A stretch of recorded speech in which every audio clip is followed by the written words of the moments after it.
কাহারুল বলল না কাহারুল বলল তৃণমূলে ইট ডাজন্ট ম্যাটার। এই বাহারুলরা যারা ওখানে আছেন, রাজ্জাক খুনের পর তাদের বেশিরভাগ আবার নতুন করে সিকিউরিটি পেয়েছে। মানুষের ট্যাক্সের টাকায় পুলিশ পাহারা দিচ্ছে তৃণমূলের নেতাদের, যাদের মধ্যে এই খুনের ঘটনায় যুক্তরা আছেন।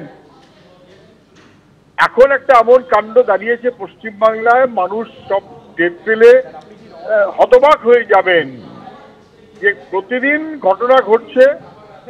মারছে যে সে তৃণমূল, মরছে যে সে তৃণমূল, বোমা বাঁধছে যে সে তৃণমূল, উন্নয়ন রাস্তায় দাঁড়িয়ে আছে বলে মিছিল করছে যে সেও তৃণমূল।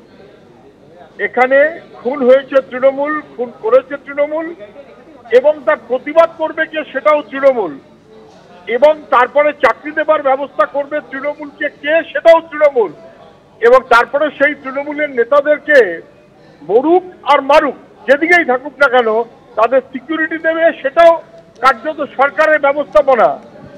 আর প্রতিবাদ করার অধিকারও অন্য কারোর থাকবে না। আক্রান্ত হবে, আক্রমণ করবে, পুলিশে গ্রেপ্তার হবে, তারপরেও প্রতিবাদটা অন্য কেউ করবে না, প্রতিবাদটা তারাই করবে। এবং সেই প্রতিবাদের মিছিলে যেহেতু মানুষ জুটবে না, সেখানেও কিন্তু আবার টাকার টোপ। যদি ভালো করে মিছিলে লোক নিয়ে আসতে পারো, ভরপেট খাওয়া এবং তারপর টাকা এবং প্রাইজ, আর যদি না আনতে পারো তাহলে তোমার হাল খারাপ। এটা কিন্তু একেবারে আনলিমিটেড দাপট, তৃণমূলী দাপট আনলিমিটেড। খুনের প্রতিবাদে ধরা পড়ল তৃণমূল, প্রতিবাদও করবে তৃণমূল। একেবারে সুজনদা, আপনাকে অনেক ধন্যবাদ। ভাঙড়ে প্রতিবাদ মিছিল ঘিরে তৃণমূলের জেলা কর্মাধ্যক্ষের যে ফরমান, যেখানে তিনি বলছেন যে রাজ্জাক খানের খুনের প্রতিবাদ মিছিলে লোক ভরাতেই হবে, আর যদি না ভরানো হয় তাহলে সব ধরনের সুযোগ সুবিধা থেকে তারা বঞ্চিত হবে। এই মুহূর্তে আমাদের সঙ্গে রয়েছেন বিজেপি সাংসদ সুকান্ত মজুমদার, তিনি আমাদের সঙ্গে এই মুহূর্তে রয়েছেন। সুকান্ত বাবু, এই যে ফরমান তৃণমূলের জেলা কর্মাধ্যক্ষ, তিনি যেখানে বলছেন যে রাজ্জাক খানের খুনের প্রতিবাদ মিছিল যেখানে লোক ভরাতেই হবে, এবং যে বুথ থেকে যত লোক আসবে তারা পুরস্কার পাবে, আর যেখান থেকে আসবে না তারা সমস্ত সুযোগ সুবিধা থেকে বঞ্চিত হবে। দেখুন, এই ধরনের তালিবান রাজত্ব তৃণমূল কংগ্রেসের আমলে পশ্চিমবঙ্গ জুড়ে হয়েছে। ভাঙড়ে সেটা ফুঁড়ে সামনে বেরিয়ে গেছে, মাটি ফুঁড়ে, তাই আপনারা দেখতে পাচ্ছেন, আমরা দেখতে পাচ্ছি। তৃণমূলের মিছিলকে এইভাবেই লোক ভরানো হয়।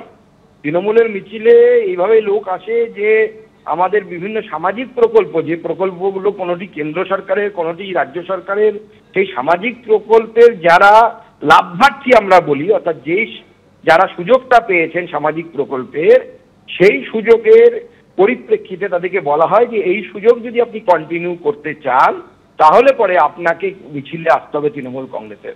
এবং অদ্ভুতভাবে দেখুন, খুন হয়েছে তৃণমূল কংগ্রেস, খুন যে করেছে বলে পুলিশ একজনকে যে গ্রেপ্তার করেছে সেও তৃণমূল কংগ্রেসের নেতা। তো এই তৃণমূল কংগ্রেস খুন করছে, মারামারি করছে, আর আবার মিছিলও নাকি তৃণমূল কংগ্রেস করবে। এই মিছিলের মানে বা দাবিটা কি, সেটা তো আমরা কেউ বুঝতে পারছি না, এবং এই দাবিতে কি থাকবে।